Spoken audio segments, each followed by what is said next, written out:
100 vleugels zoete moe.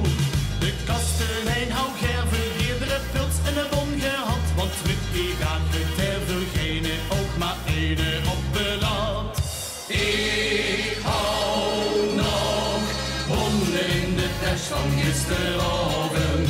Ik hou nog bonnen in de tas, die lagen bijna in de was. Hou ik dat nu maar geweten gisteravond, dan hou ik die bonnen in mijn box. Ze gaan dit verjoeks, maar ik heb het niet geweten.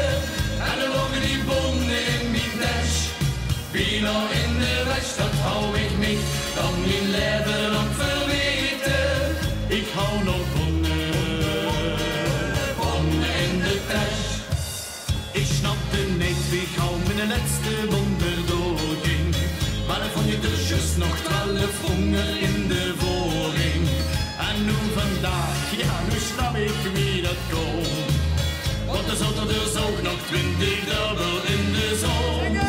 Ik hou nog bonnen in de tas van gisteravond. Ik hou nog bonnen in de tas, die lagen bijna in de was. Hou ik dat nu maar geweten gisteravond, dan hou ik die bonnen in mijn box. Ze gaan dit verjoeks, maar ik heb het niet geweten. En dan lagen die bonnen in mijn tas, bijna in de was. Dat hou ik me dan mijn leven lang verweten. Ik hou nog bonnen in de tas. Gisteren nog hoest toe in het vervolg, vul dan immer op het let. Luister goed naar onze les. Heb ik nog bonnen in de tas, heb ik nog